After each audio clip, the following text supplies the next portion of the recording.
오늘 우리에게 주시는 하나님의 귀한 말씀 요한복음서 5장 17절에서 18절까지의 말씀입니다. 요한복음서 5장 17절에서 18절 함께 다 같이 봉독해 올려드립니다. 시작. 예수께서 그들에게 이르시되 내 아버지께서 이제까지 일한다 하시매 유대인들이 이로 말미암아 더욱 예수를 죽이고자 하니 이는 안식일을 범할 뿐만 아니라 하나님을 자기 친아버지라 하여 자기를 하나님과 동등으로 삼으심이로라. 아멘. 할렐루야.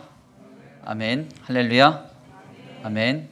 오늘도 하나님의 예비하신 귀한 은혜가 있는 줄 믿습니다. 귀한 시간 하나님의 은혜로 새롭게 되시고 하나님의 귀한 말씀 가운데 힘을 얻고 변화받는 귀한 시간 되실 간절히 축원합니다.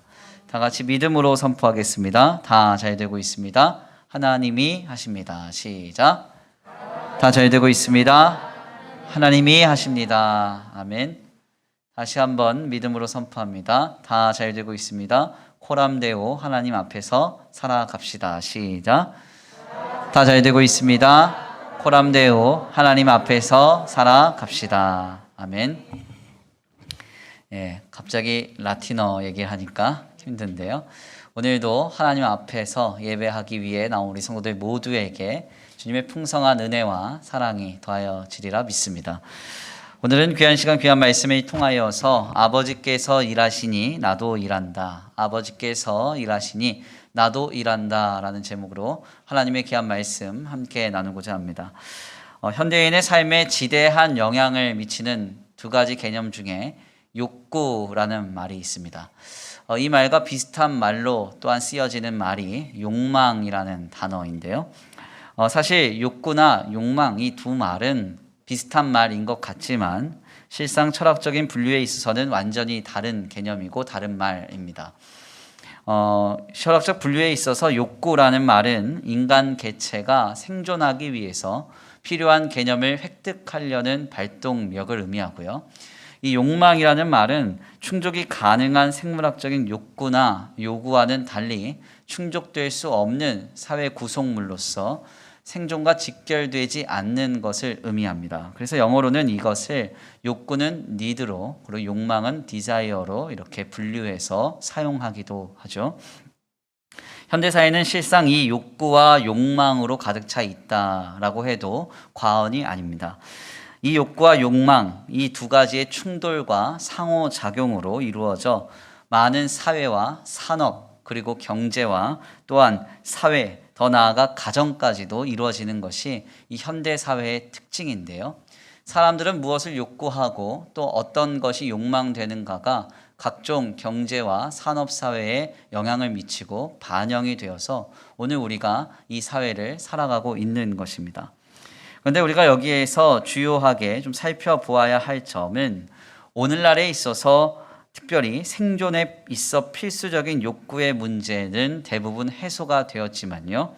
이에 반면에 상호작용 속에서 상대적으로 파생이 되는 욕망의 문제는 너무나 강화되고 있다는 점이 우리가 좀 주의해서 살펴보아야 할 내용이라고 할 수 있습니다.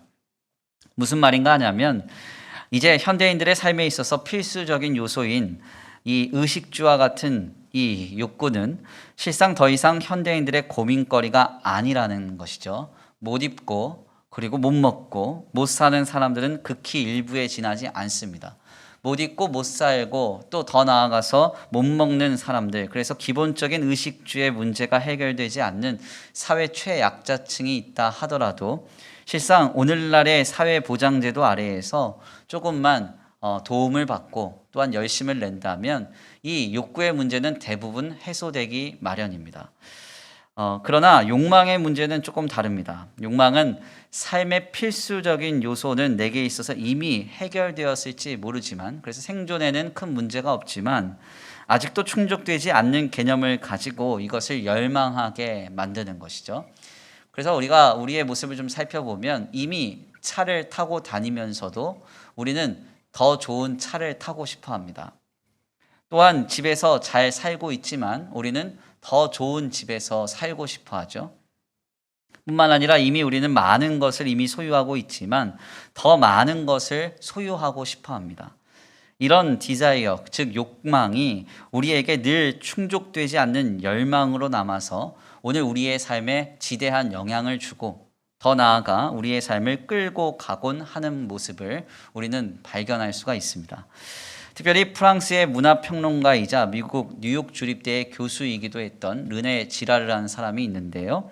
이 사람은 우리가 추구하는 욕망에는 욕망의 주체와 욕망의 대상 이 두 가지만 있는 게 아니라 한 가지 더 중요한 개념이 있다 이렇게 말했습니다. 그러니까 만약에 내가 욕망하는 주체로 욕망의 대상 즉 돈을 원한다 혹은 어떤 집을 원한다 성공을 원한다 권력을 원한다 할 때 그냥 욕망하는 주체와 대상만 욕망에 있는 게 아니라 한 가지 더 중요한 개념이 있대요. 그게 뭔가 하냐면 바로 타자의 욕망이 얽혀 있다는 것입니다. 우리는 흔히 나 자신이 돈을 원하고 나 자신이 성공이나 권력이나 혹은 이성 등을 욕망한다고 생각합니다.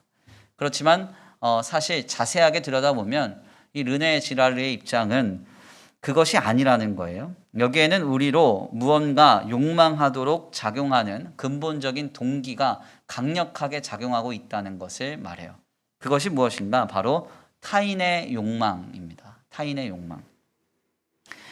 그는 낭만적 거짓과 소설적 진실이라는 그의 대표적인 저서를 통해서 소위 욕망의 삼각형이라는 이론을 우리에게 제시하는데요. 우리가 추구하는 욕망은 실상 내가 어떠한 대상을 추구하고 싶어서 욕망함이 아니라 즉 타자, 남들이 그것에 대한 가치를 인정하고 열망함으로써 나도 그것을 욕망하게 된다고 말하는 것입니다. 우리가 왜 좋은 차를 타고 싶어 할까요? 좋은 차를 타고 싶어 하는 이유는 내가 좋은 차를 타면 타자들이 인정해주고 세상이 동경하기 때문일 것입니다. 왜 남들보다 더 좋은 집에 살고 싶어 합니까? 세상이 부러워하고 타자들이 동경하기 때문이라는 것이죠. 그래서 우리는 남들이 동경하고 부러워하는 삶을 추구하는 이 욕망에 사로잡히게 된다는 이야기를 합니다. 바로 여기에서 우리는 우리로 욕망하게 하는 근본적인 동기를 파악하게 되는 것이죠. 문제는 앞서 언급을 했듯이 현대 산업 사회는 지극히 많은 발달을 이루어서 삶에 있어 필수적인 생존의 욕구는 이미 다 해결을 했지만 서로를 견주어서 타자들 간의 상호작용으로 인해 필연적으로 파생이 되는 이 욕망이 너무나 강화되고 있다는 것이 심각합니다. 실상 가만 생각을 해보면 우리는 20년 전, 30년 전만 하더라도 그때 당시의 상황과 조건보다 훨씬 더 많은 것을 이미 누리고 이미 소유하고 있습니다. 그렇지 않습니까? 얼마나 잘 먹고 또 얼마나 많은 것을 누리고 있어요. 제가 어린 시절에 저희 어머님이 슈퍼를 했던 적이 있거든요. 그때 정말 너무너무 신났었어요. 그래서 막 이제 친구들 데리고 와서 한바탕 먹고 그리고 막 밤에 일어나서 형이랑 한바탕 가지고 와서 먹고 막 이랬거든요. 나중에 어머님이 보다 못해서 그만 좀 먹으라고 그렇게 했던 적이 있는데 20년 전, 30년 전에는 뭔가 늘 결핍됐었습니다. 부족했고 뭔가 어려운 게 많았어요. 그렇지만 지금 우리의 주변을 들여다보면 부족할 것 없죠. 생존에 큰 문제가 있다라고 여겨질 만한 건 거의 없습니다. 그러나 우리의 주변을 보면 불만족한 사람들이 이토록 많고 불행하다 느끼는 사람이 이토록 많은 이유는 과연 어디에 있습니까? 이것은 삶의 필수적인 요소인 욕구의 문제 때문이 아닙니다. 우리가 바라보는 타자들의 삶과 그 욕망의 충돌 속에서 서로를 비교하고 동경함으로써 생기는 문제라는 것이죠. 나보다 더 잘 사는 사람들의 삶을 바라보고 나보다 더 많은 것들을 소유한 사람들의 삶을 바라보고 그 상대적인 비교 속에서 내 마음이 낙심되고 좌절이 되는 것입니다. 결국 여기에서 현대인들은 사르트르라고 하는 유명한 이 철학자가 말한 대로 대타 존재로서의 삶을 살아가게 됩니다. 무슨 말인가? 늘 타인의 평가와 타인의 시선과 타인의 욕망을 의식하면서 살아가는 불행한 삶의 존재가 된다는 것이죠. 이로 인해서 사르트르는 유명한 한 가지 말을 남깁니다. 그 말은 타인은 지옥이다. 타인은 지옥이다 라는 말이에요. 대체 왜 타자가 지옥이 됩니까? 그 이유는 다른 데 있지 않죠. 우리의 삶이 타인의 평가와 타인의 시선과 타인의 욕망에 지대한 영향을 받기 때문에 그렇습니다. 여기에 영향을 받아서 끌려가듯이 짓눌려 살아가기 때문에 사르트르는 타인은 지옥이다라고까지도 말하는 것이죠. 세상과 사람에게 영향받지 않고 주체적인 존재로서 각자의 삶의 방향을 정하여 나아가는 것이 아니라 대타 존재로서의 삶, 즉 늘 주변을 의식하고 타자들에게 영향을 받으면서 삶의 방향을 설정하고 삶의 가치를 판단하는 그런 삶을 살아가게 되는 것입니다. 즉 이 삶은 욕망의 노예가 되는 삶과 같습니다. 실상 진리인 기독 신앙은 그러나 이러한 삶을 교훈하지 않습니다. 진리인 기독 신앙이란 칼빈이 말한 대로 철저히 코람데오, 하나님 앞에서의 삶이에요. 아멘입니까? 주변을 보고 내 삶을 정하지 않습니다. 성도는 세상과 타자들에게 영향을 받아 그 욕망으로 내 삶의 방향과 가치를 판단하지도 않습니다. 왜 이렇게 합니까? 우리는 코람데오, 하나님 앞에 선 신자의 모습으로 우리의 삶을 살아가기 때문입니다. 즉 진정한 성도의 삶의 기준은 오직 주님이에요. 주님으로만 기준 삼는 삶, 그것이 바로 참된 신자의 삶이라고 할 수 있습니다. 그러므로 참된 성도라면 늘 고민해야 합니다. 저 사람이 어떻게 내 삶을 평가할까, 판단할까? 세상은 내 삶을 보고 뭐라 말할까? 이런 것 고민하는 건 아닙니다. 하나님이 보시기에 내 삶은 어떠하며 어떠한 상황 속에서 우리 주님이 기뻐하시는 것은 무엇인가? 이것을 고민하며 살아가게 되는 것입니다. 참된 성도인 우리의 삶의 기준은 타자, 즉 세상과 남이 아니라 하나님이기 때문입니다. 우리의 삶의 기준은 하나님입니다. 오늘 이 주일 아침에 우리는 본문의 말씀을 통해서 우리에게 이와 같은 놀라운 신앙의 기치를 보여주시는 예수님의 모습을 발견합니다. 오늘 본문의 말씀은 예수님께서 38년 된 환자를 베데스다 연못에서 고쳐주시고요. 또다시 성전에서 그 사람을 만나신 뒤의 사건을 우리에게 전합니다. 바리새인들을 피해서 갈릴리로 피하시기까지 주님이 도망하였던 그 주님은 특별히 너무나 사랑하셔서 38년 된 환자를 안식일에 고치셨습니다. 그리고 유대 종교 지도자들에게 또다시 미움을 받고 박해를 당하실 줄 아시면서도 성전에서 자신의 존재를 드러내시면서 38년 된 환자를 또다시 만나 주십니다. 주님이 이와 같이 하셨던 이유는 다른 데 있지 않습니다. 또다시 죄를 범함으로 그의 몸에 더 중한 병이 생길까 염려하셔서, 즉 우리 주님은 사랑 그 자체이셨기 때문입니다. 결국 이 일로 인해서 우리 예수님은 박해를 당하십니다. 그런데 이때 예수님께서 자신을 박해하는 유대인들에게 말씀하시는 이 말씀이 굉장히 인상적이에요.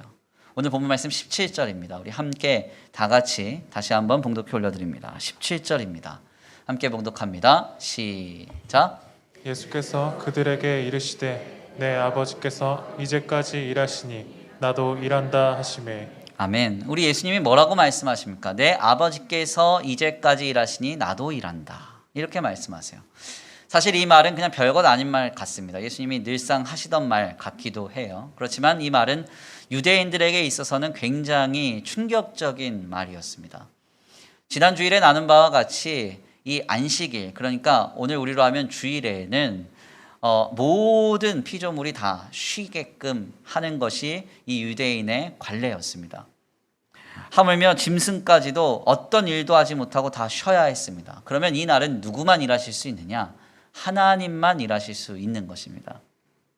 그런데 이런 배경 속에서 우리 예수님은 말씀하셨죠. 내 아버지께서 이제까지 일하시니 나도 일한다. 즉 하나님께서 일하시니 나도 일한다고 말씀하셨던 것입니다. 결국 이 말은 유대인들에게 있어서 예수님과 하나님을 동일시하는 고백으로 이해가 되었고, 결국 이 말을 들은 유대인들은 예수님을 죽이고자 마음을 먹습니다. 18절이에요. 우리 함께 다 같이 봉독해 올려드립니다. 18절 시작. 유대인들이 이로 말미암아 더욱 예수를 죽이고자 하니 이는 안식일을 범할 뿐만 아니라 하나님을 자기 친아버지라 하여 자기를 하나님과 동등으로 삼으심이로라. 아멘. 우리가 본문의 말씀을 배경을 잘 깊이 들여다보고 말씀을 숙고해 보면 본문에서 예수님이 하신 말씀을 듣고 유대인들이 보인 반응은 조금 이해가 됩니다. 그렇지만 이것은 사실 예수님이 고백하시기에 진실된 말이었기 때문에 주님은 이토록 분명하게 말씀하셨던 것이죠. 호모우시아, 즉 우리 예수님은 하나님과 동일한 본질이셨기 때문에 하나님과 자기를 동등한 존재로서 표현하실 수 있으셨던 것입니다. 우리가 여기까지의 말씀을 깊이 숙고하면서 그런데 우리가 자세하게 한번 들여다봐야 할 내용은 오늘 본문 말씀에서 예수님이 안식일에만 하나님이 일하실 수 있는데 나도 일할 수 있다 말했다는데 그치지 않습니다. 더 깊은 의미가 있어요. 16절 말씀 보니까 예수님이 유대인들에게 박해를 받으셨다고 성경이 말합니다. 그리고 그 과정에서 우리 주님은 아버지가 일하시니 나도 일하신다라고 말했고 이 말을 들은 유대인들이 또다시 분노했음을 성경에서 말합니다. 이러한 내러티브 속에서 우리는 분명한 한 가지를 발견해요. 그것은 무엇인가 하냐면 유대인들이 보여주는 삶의 방향과 기치와 우리 예수님이 보여주는 삶의 방향과 기치가 너무 다르다는 것입니다. 지금 유대인들은 자신들이 정해놓은 유대교 율법으로 서로를 견주어서 네가 옳다, 그르다 판단을 하고 이러한 판단과 비판을 받았을 때 그들은 늘 삶의 방향이나 삶의 자리를 재설정하는 데 익숙했습니다. 타자들의 평가와 판단을 기준 삼아서 늘 삶의 모습을 재설정하는 것이 이 당대의 유대인들의 모습이었다는 것이죠. 그런데 우리 예수님은 어떻게 하셨습니까? 타자들을 통하여서 자신의 삶의 방향과 기치를 정하시지 않습니다. 주변에서 아무리 비난하고 하물며 박해를 한다 할지라도 우리 주님의 시선과 관점은 오직 하나님께만 머물러 있었다는 것입니다. 주님은 하나님만 보셨다는 거예요. 아버지께서 일하시니 나도 일한다. 사람들이 박해합니다. 핍박합니다. 너 틀렸다고, 이렇게 하면 안 된다고, 다시 새롭게 삶의 방향과 삶의 어떤 가치를 정하라고 압박합니다. 그런데 그때 우리 예수님은 뭐라고 말씀하세요? 아버지께서 일하시니 나도 일한다.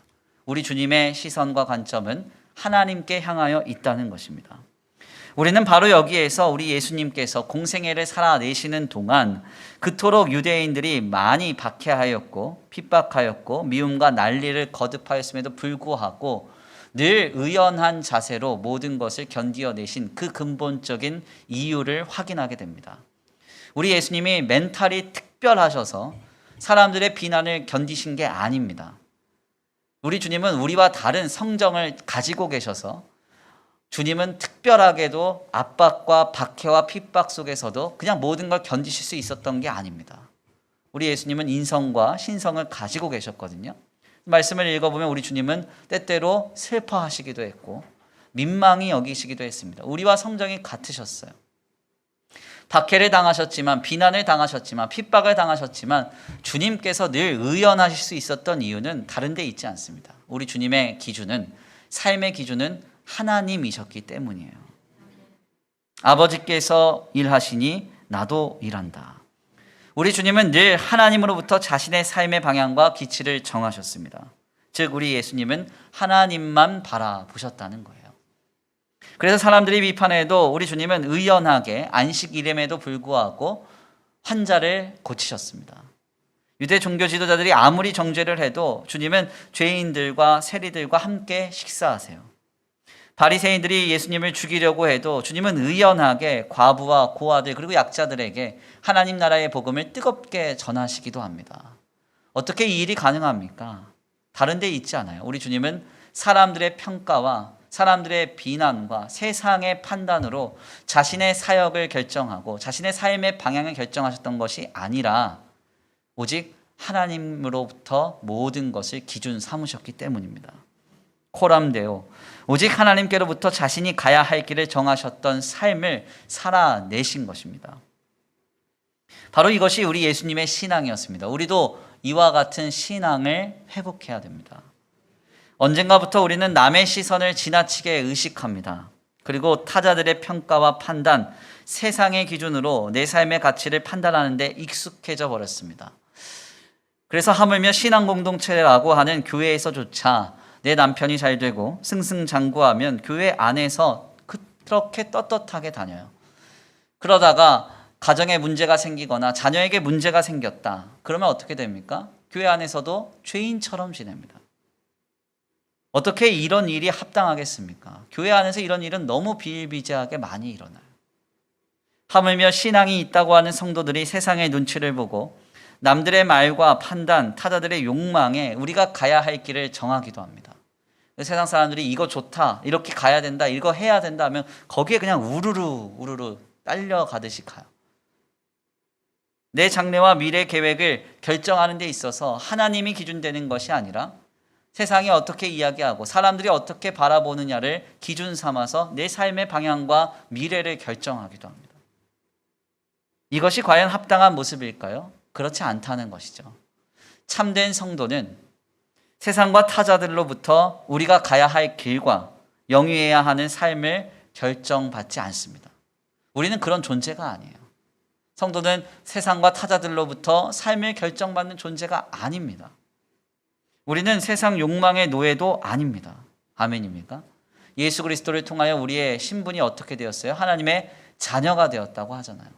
요한복음서는 하나님의 자녀가 되는 권세를 주었다고 말하잖아요. 이 권세는 세상과 타자들에게 영향을 받아 끌려가게 하지 않습니다. 오히려 세상을 이기게 하죠. 세상을 호령하게 합니다.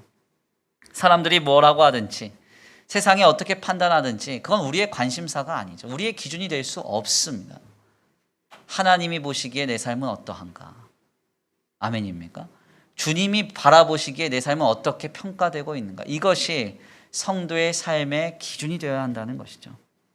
세상과 타자들의 시선과 욕망으로 대타 존재로서 내 삶을 살아갈 것이 아니라 코람데오 하나님으로부터 우리의 삶에 가야 할 길을 결정하고 삶의 방향을 정하는 그 참된 신자로서의 삶을 살아가야 한다는 이야기입니다. 세상이 좀 무시해도 됩니다. 사람들이 좀 몰라줘도 돼요. 내세울 것이 없고 더 나아가 자랑할 것도 없어도 괜찮습니다. 예수 그리스도께서 내 삶을 주의 피값으로 사셨고 나는 하나님의 자녀가 되었고 나는 이제 하나님의 구원 속에서 하나님의 영원한 나라를 향하여 주께로 나아가게 된 거룩한 백성이 되었다는 그 사실 하나가 내 삶의 존재 가치를 결정하는 것이죠. 유신론적 실존주의 철학자였던 키에르케고르는 이런 표현을 했습니다. 하나님 앞에 선 단독자, 이런 표현을 했어요.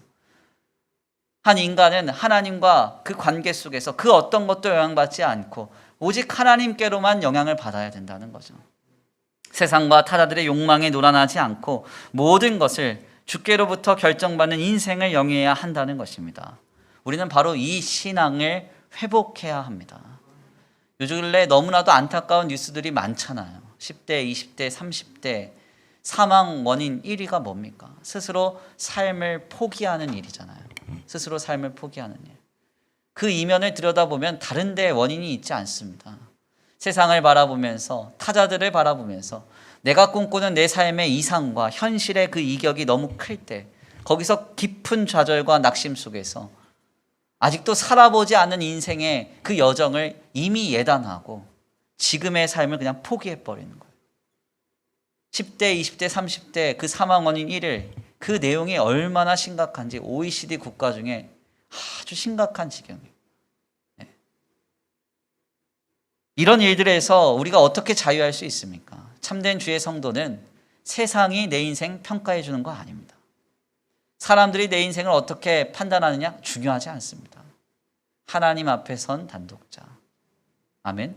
주님이 내 인생을 어떻게 바라보고 계시는가? 주님이 내 인생을 어떻게 평가하고 계시는가? 이게 중요하다는 이야기예요.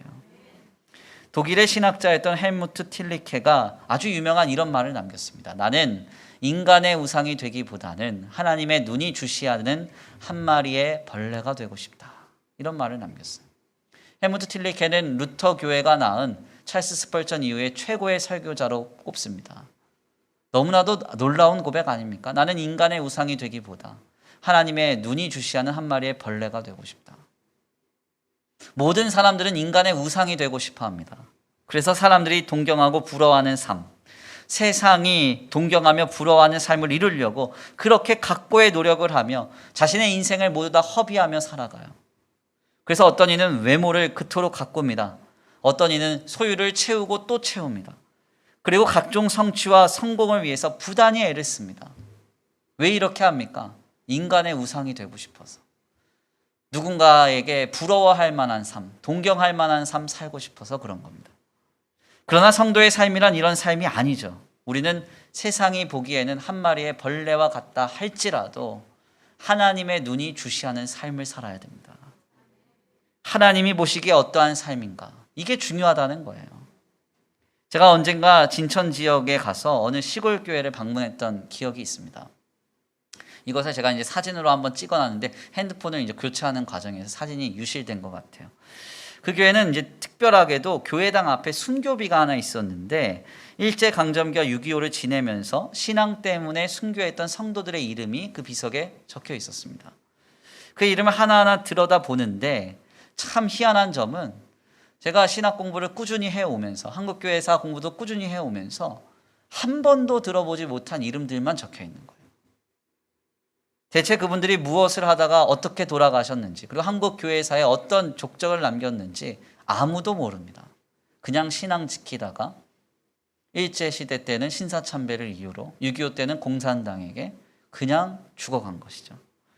그래서 허망하게 그 비석에 담겨진 이름을 하나하나 읽고 있는데요. 그 지역에 사시는 한 어르신이 지나가면서 저한테 그런 말씀하셨습니다. 참 불쌍하게 일찍 갔다. 이런 얘기를 하셨어요. 지나가면서. 참 불쌍하게 일찍 갔다. 제 이 말이 잊혀지지가 않습니다. 세상적으로 볼 때는 불쌍하게 일찍 간 게 맞아요. 그리고 무엇 하나 이룩한 업적 없이 허탄하게 세상을 떠난 것도 맞습니다. 그러나 하나님의 눈으로 보면 이분들의 삶의 평가는 완전히 달라지는 것이죠. 하나님은 이들을 통해서 하나님 나라의 일부를 완성하셨을 것입니다. 그리고 하나님은 이들의 삶을 통하여 홀로 영광을 받으셨을 거예요. 저는 그것을 믿습니다. 우리는 세상이 내 인생 어떻게 평가하는가, 사람들이 어떻게 내 인생 바라보는가, 여기에 우리의 인생이 달려있는 게 아닙니다. 하나님의 눈이 나를 주시하고 계시는가, 주님은 나를 어떤 눈으로 바라보고 계시는가, 이것이 중요하다는 이야기입니다. 지금은 너무나 유명한 목회자가 되신 이찬수 목사님이 쓰셨던 보호하심이라는 책이 있습니다. 이 책의 내용 중에 너무나 인상적인 내용이 있어서 언젠가 제가 한번 강단에서 그 내용을 읽어드렸었어요. 이찬수 목사님의 어린 시절 회고 내용입니다. 제가 그중 일부를 잠깐 발췌해서 읽어드리겠습니다. 이런 내용이에요. 나의 아버지는 고신 교단에서 목회하시던 목사님으로 정말 경건하신 분이었다. 그리고 교회를 전심으로 사랑하셨다. 조그마한 개척교회 담임 목사였는데 교회를 위해 40일 동안 금식 기도를 하시다가 그만 17일째 되던 날 하나님의 부르심을 받고 세상을 떠나셨다.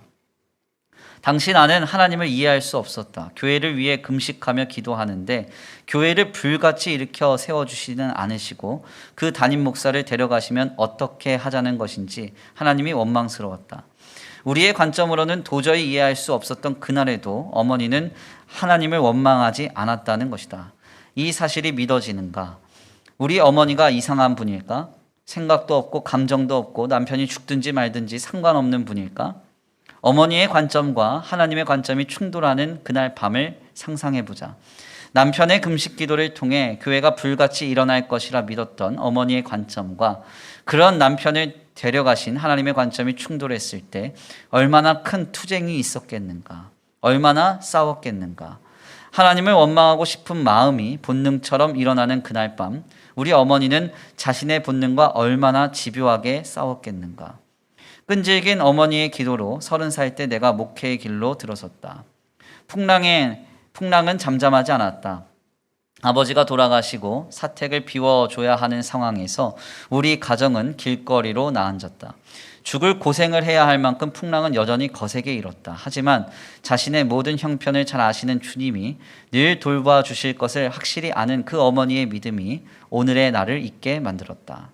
우리는 우리의 관점을 하나님의 관점 앞에 굴복시켜야 한다.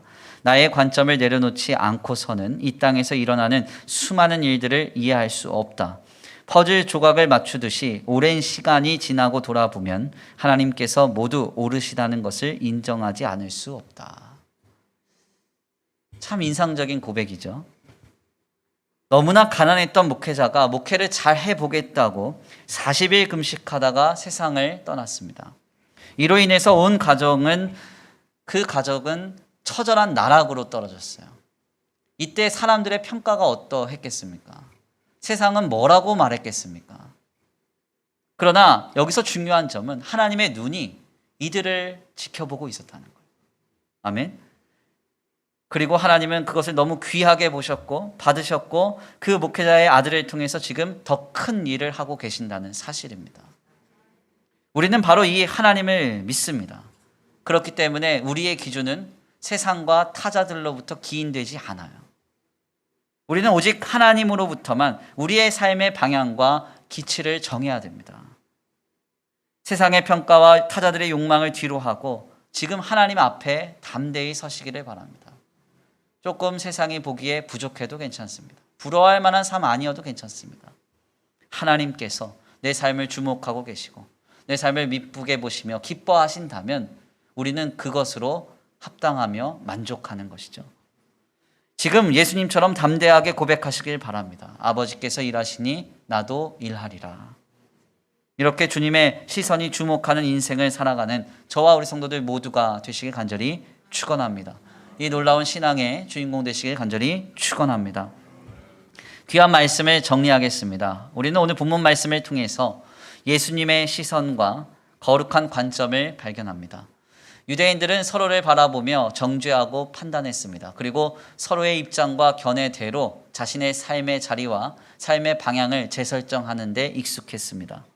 그러나 우리 예수님은 박해와 핍박과 지탄 속에서도 오직 하나님만 바라보고 일하셨습니다. 아버지가 일하시니 나도 일한다. 아버지가 일하시니 나도 일한다. 이것이 바로 주님의 신앙이었고 주님의 관점이었습니다. 참 주의 성도된 우리는 더 이상 세상과 타자들의 영향을 받는 욕망의 노예가 아닙니다. 세상이 뭐라고 하든지 사람들이 어떻게 평가하고 판단하든지 우리가 집중하고 몰입해야 할 한 가지는 코람데오, 하나님 앞에 선 나. 하나님 앞에 선 나여야 됩니다. 주님은 나를 어떻게 보고 계십니까? 내 삶을 어떻게 평가하고 계십니까? 주님이 원하시는 삶이 내 삶입니까? 지금 하나님으로부터 우리가 살아갈 삶의 방향을 정하십시오. 하나님으로부터 우리가 감당해야 할 삶의 형편을 확인하십시오.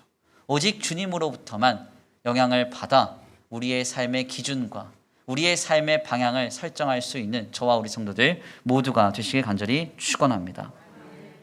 그때 주님은 우리를 주목하실 것입니다. 그리고 하나님의 눈이 주시하는 인생을 살아갈 때 우리 하나님은 우리의 삶을 통하여 더 크게 일하시리라 믿습니다.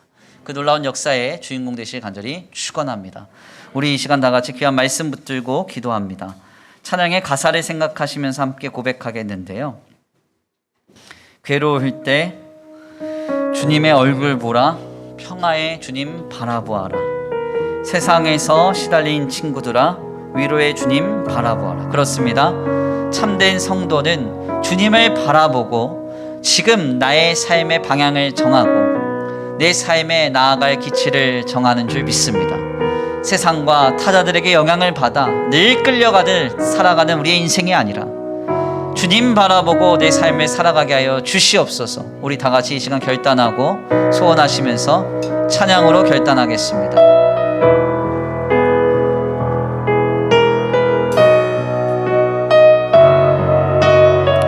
괴로울 때 주님의 얼굴 보라. 괴로울 때 주님의 얼굴 보라. 평화의 주님 바라보아라. 세상에서 시달린 친구들아, 위로의 주님 바라. 다시 한번 고백합니다. 괴로울 때 주님의 얼굴 보라. 평화의 주님 바라보아라. 아멘. 세상에서 시달린 친구들아, 위로의 주님 바라보아라. 눈을 들어 주를 보라. 눈을 들어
바라보고 우리 인생을 살아가기 원합니다.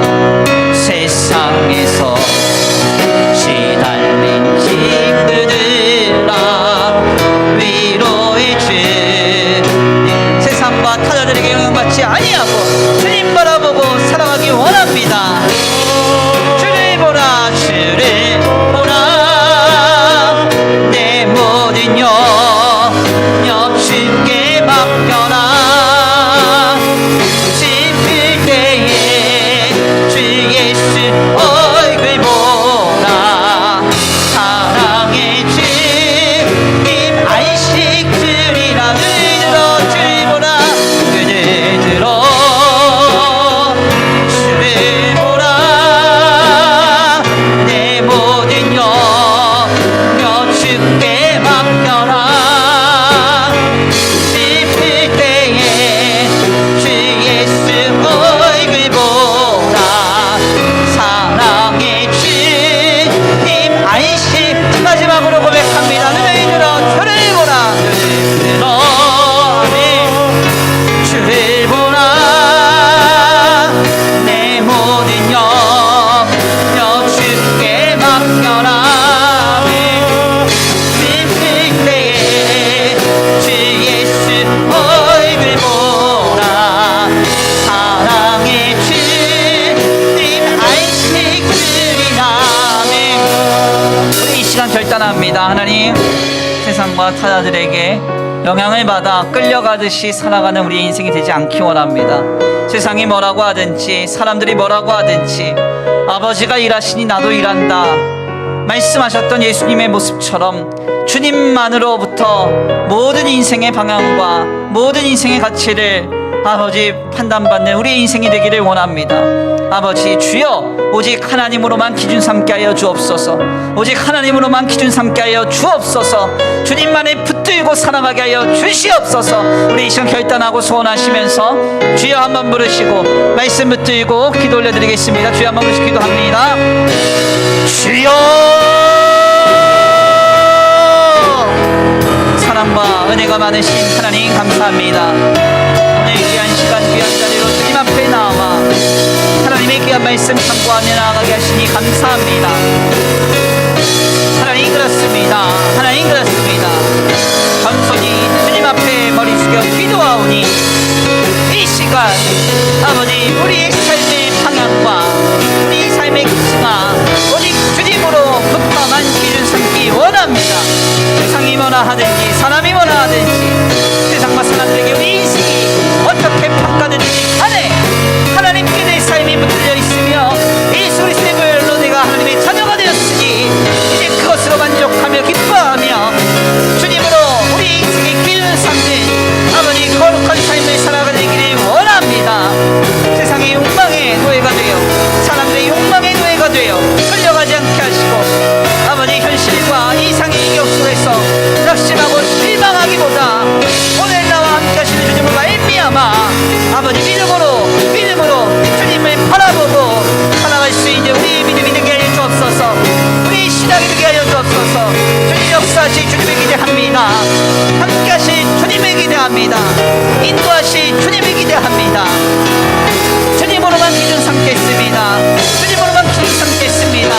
하나님만 바라보고 아버지 하나님으로만 기준 삼겠습니다.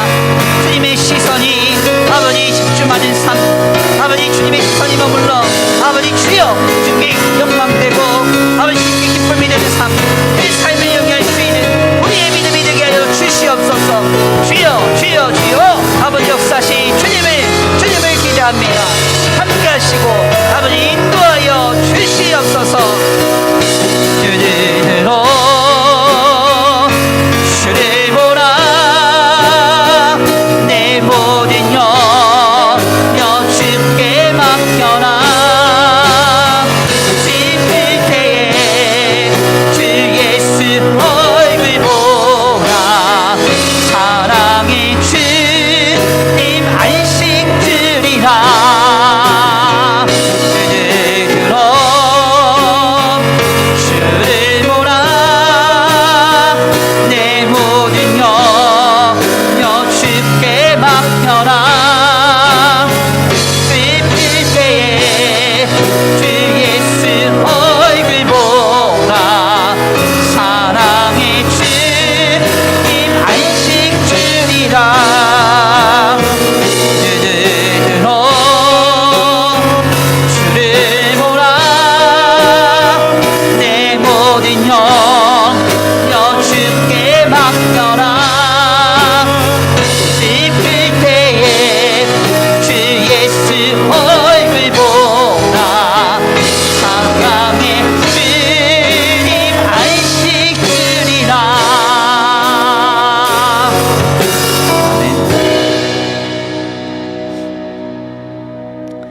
사랑과 은혜가 많으신 하나님 감사합니다. 오늘 귀한 시간 귀한 자리로 주님 앞에 나와 주님의 귀한 말씀 상고케 하시니 감사합니다. 하나님, 우리의 삶이 세상의 욕망과 타자들의 욕망에 짓눌려 끌려갈 때가 많았음을 주님 앞에 고백합니다. 세상이 부러워하고 타자들이 부러워하는 삶만 동경하며 우리의 인생을 살아내기 버거웠음을 주님 앞에 고백합니다. 주님, 이제 이러한 길에서 돌아서 코람데오 하나님 앞에서의 삶을 살아가기를 원합니다. 모든 우리의 삶의 기준이 주님만이 되기를 원합니다. 하나님으로만 기준 삼는 삶이 되어 아버지께서 일하시니 나도 일한다 말하며 아버지, 세상이 무엇이라 하든지 사람이 무엇이라고 하든지 담대하게 믿음으로 우리의 인생을 영위할 수 있도록 주님 붙들어 주시옵소서.